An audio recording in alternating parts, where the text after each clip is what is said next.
Abortion.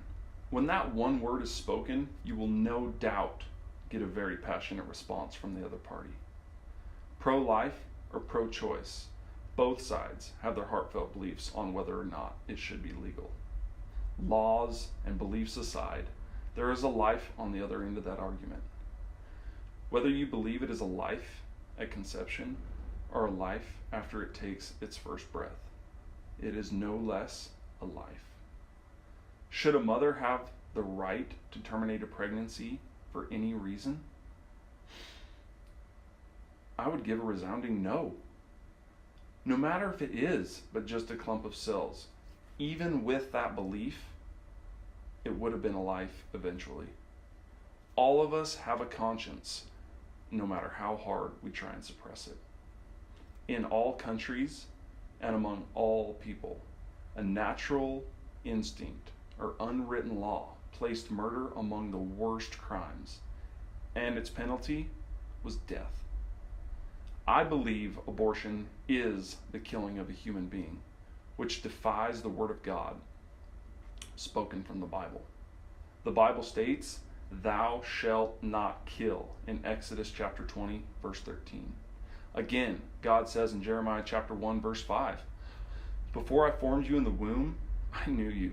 Before you were born, I sanctified you."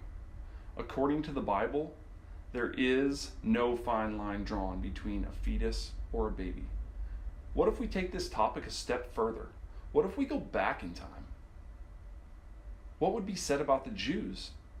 Hitler saw them as subhuman that needed to be eliminated. According to David Livingstone Smith in Less Than Human, when the Nazis described the Jews as Untermenschen, or subhumans, they didn't mean it metaphorically, says Smith. They didn't mean they were like subhumans. They meant they were literally subhuman. Looking back on history, we recognize that as genocide. Take a look at these pictures. These aren't just people on a train going on a vacation. These are men, women, children being taken away to their deaths. Just because one person or an entire nation deems people as subhuman doesn't make them any less human, and it is still murder. Thus, the pro-choice, pro-life argument today. When society takes on the role of God and redefines what is considered life and what is not, that is when things start getting scary. The lines will start blurring, and eventually it could lead to old people with dementia or people with special needs. Laws written could pose the argument. They're not part of society anymore. They're a leech.